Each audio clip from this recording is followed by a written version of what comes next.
This is a contentious question from a number of perspectives, and the current mood that we hear and the discussions taking place is that the Muslim leaders have let us down. But I want to ask a question here. Who is us? If us relates to the Muslim Ummah, my question would also ensue and ask, are we being a bit naive here? Because do these Muslim leaders represent us who don't belong to those societies, especially in the West? Are we naive that the interest of the Muslim leaders has been post-colonial, post-colonization, interest in the borders that have been carved out that demark the various Muslim countries in the world today? Is there a naivety amongst us that we're extending our expectations of them to cover the entire Muslim Ummah? And if so, why? Because since the collapse of the Khilafah, we haven't had that Unitarian leadership or solidarity. And each nation state has represented its own interests. And when we look at the geopolitics that are taking place now, that is continuing vis-a-vis America, them flying to try and keep peace and negotiate, and the potential normalization of other states that have been put on hold. What are the primary objectives of the nation states? What are their priorities?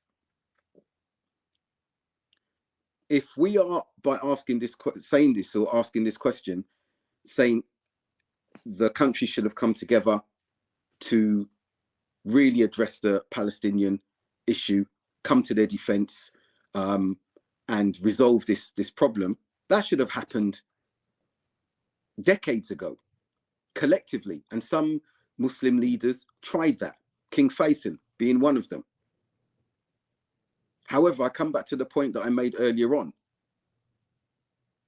Who is us? Do we hold the Muslim leadership to be responsible for us? Are we answerable to the Muslim leadership in a converse perspective and consideration? Some are saying they should send their tanks and their armies and everything like that.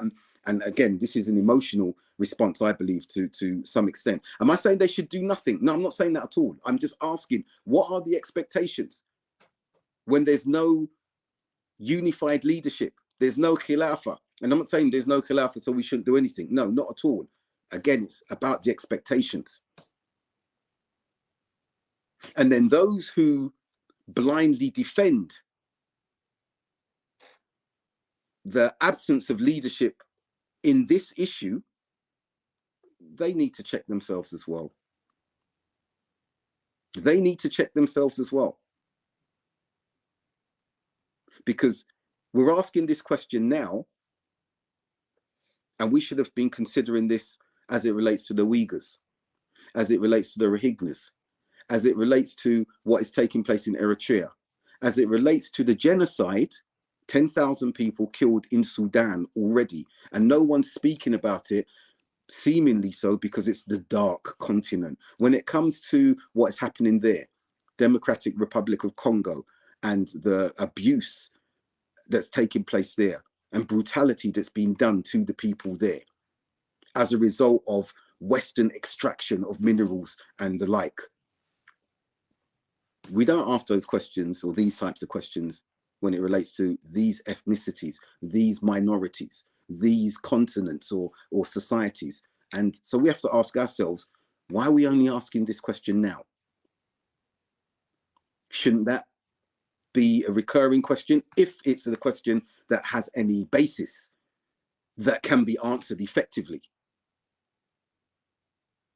I'm not sure it can be, and I'm not one qualified to even extend beyond what I've said here.